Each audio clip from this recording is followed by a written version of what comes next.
अस्सलामुअलैकुम, क्या हाल है आप सबका। तो आज हम जो है वो घर की बलाई से तैयार कर रहे हैं देसी घी, और बहुत ही सिंपल तरीके से मैं आपको बताऊंगी। मैंने बहुत सारी रेसिपीज़ देखी जिसमें बहुत घुमा फिरा के बताया जा रहा है, बट यहाँ पर हम बहुत सिंपल तरीके से बताएंगे और कम टाइम में हमारा जो है ना वो घी बनकर तैयार हो जाएगा। तो स्टार्ट करते हैं रेसिपी।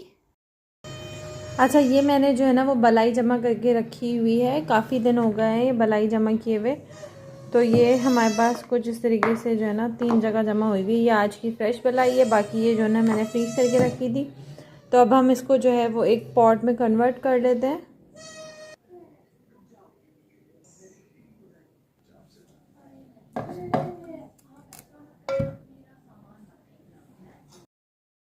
अच्छा, यहाँ पर मेरी आप सब से रिक्वेस्ट है कि पीछे बैकग्राउंड में बच्चों के जो खेलने की और बातें करने की आवाज़ें आ रही हैं, उसको प्लीज़ इग्नोर कर दीजिएगा।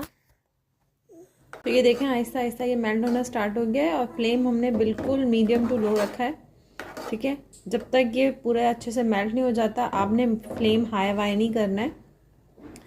आपने लो फ्लेम करके जो है ना इसको पहले मेल्ट कर लेना है, और फिर उसके बाद हम इसको पकाने का जो है ना प्रोसेस स्टार्ट करेंगे, ताकि ये स्टीम में जल्दी जल्दी से जो है ना वो मेल्ट हो जाए। मैं इसको यहाँ पर ढक दूँगी। अच्छा जी, ये देखें, यहाँ पर हमारी जो है ये कुछ आ गया, इसको मैं निकाल देती हूँ।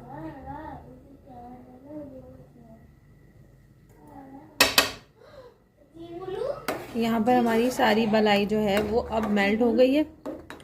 फ्लेम को हमने अभी भी जो है ना, ये थोड़ी सी रह गई है, थोड़ी सी बलाई रह गई है, बाकी सारी हमारी मेल्ट हो गई है। फ्लेम को अभी भी हमने लो रखना है। एक बार हमारी बलाई जो है वो कम्प्लीटली मेल्ट हो जाएगी। सारी बलाई मेल्ट हो चुकी है। ठीक है, अब भी अगर आप दोबारा से लिड लगाते जाएंगे, बार बार ढक्कन रखते जाएंगे, तो अब क्या होगा, क्योंकि बलाई जो है वो मेल्ट हो चुकी है, तो वो बलाई जो है ना वो फिर ऊपर आके ढक्कन लगने की वजह से स्टीम बनेगी और वो पूरा बह जाएगी। तो इसलिए अब जो है ना आपने बिल्कुल भी ढक्कन नहीं लगाना। फ्लेम को अब थोड़ा सा आपने मीडियम कर देना है, लो से बढ़ा देना है फ्लेम। और अब यहाँ पर हमारा जो है ना वो घी बनने का प्रोसेस स्टार्ट हो रहा है।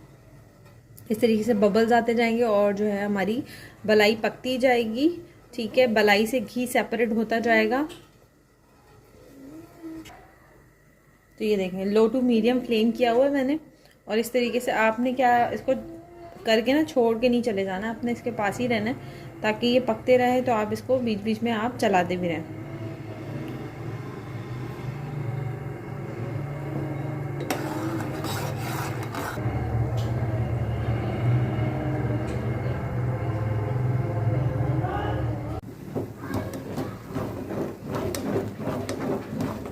अच्छा देखें, आप नॉर्मल अगर उसमें बना रहे हैं ना, तो ये थोड़ा थोड़ा साइड में इस तरह से लगेगा भी। इसलिए जो ना कुछ लोग क्या करते हैं कि इसको ना फिर नॉन स्टिक में पकाते हैं ताकि बिल्कुल लगे नहीं। तो अगर आप इसको नॉन स्टिक में पकाना चाहें तो बहुत अच्छी बात है, वरना आप नॉर्मल स्टील के पतीले में या जो हमारे पास होते हैं सिल्वर के पतीले, उसमें भी पका लें। बट ये कि नॉर्मल पतीलों में इस तरीके से ना थोड़ा थोड़ा सा ये पकने के दौरान लगता ज़रूर है। तो आपने इसकी टेंशन नहीं लेनी है। अच्छा, इस पॉइंट पर ना मैंने फ्लेम वापस से जो है ना लो टू मीडियम टू लो कर दिया मैंने। ये देखें, आपको अगर नज़र आ रहा हो नीचे भी जो है थोड़ा थोड़ा लग रहा है, क्योंकि ये ऐसा होता ही है। तो आपने इसकी ना टेंशन बिल्कुल नहीं लेनी है। जैसे जैसे हमारा तेल सेपरेट होगा, तेल ऊपर आता जाएगा और जो ये वेस्ट है ये नीचे जाता जाएगा। अच्छा, ये देखिए, मैं आपको दिखाऊं, अगर आपको नज़र आ रहा हो तो ये देखें, तेल जो है ना वो सेपरेट होना शुरू हो गया। ये देखें, ठीक है, तो ये जो है वो तेल थोड़ा थोड़ा सेपरेट होना स्टार्ट हो गया है।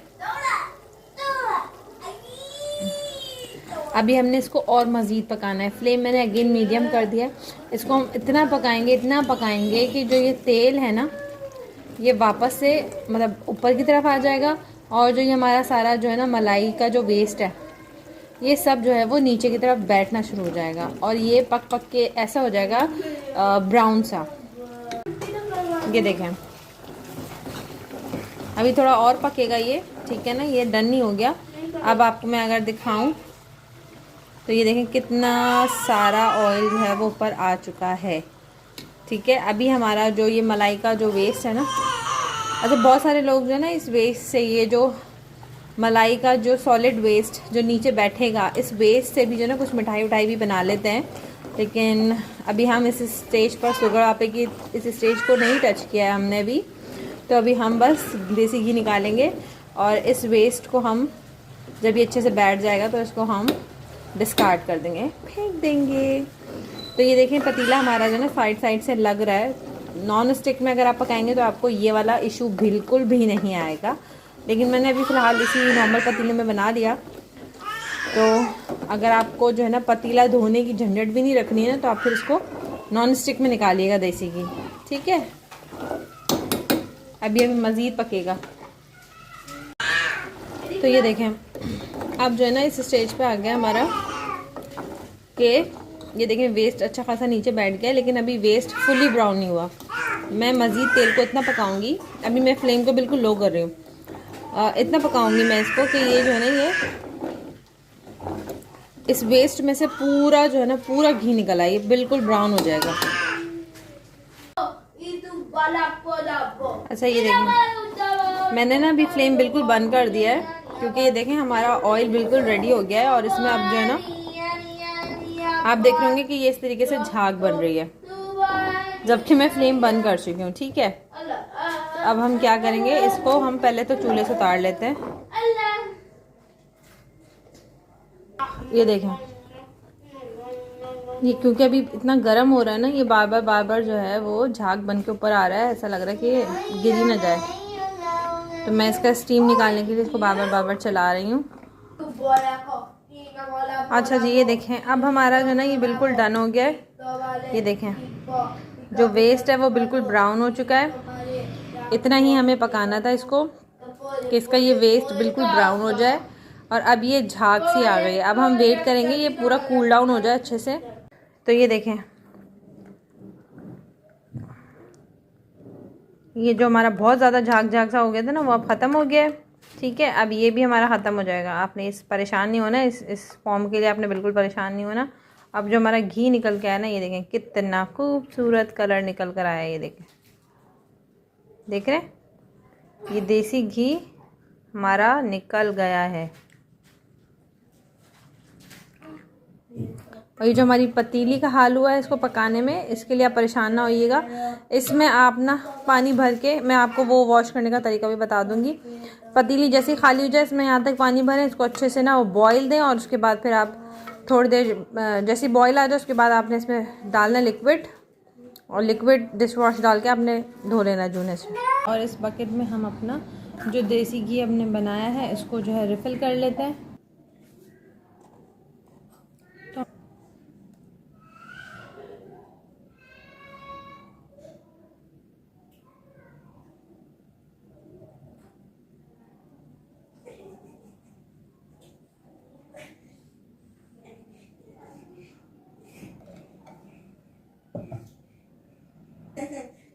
और ये पूरी 1 पाव की बकेट है, ठीक है। अब इसमें ना जगह थोड़ी सी कम है, हालांकि थोड़ा सा और अभी मेरा जो है वो देसी घी रिमेनिंग है, तो उसमें भी जगह कम है।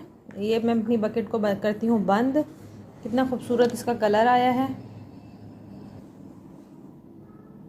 ये देखें। अगर मैं इसका झाग हटाऊँ तो आप देख सकते हैं इसका कितना खूबसूरत कलर आया है घी का, ठीक है। तो अब हम जो है ना इसको बच्चों के पराठे बना के देंगे।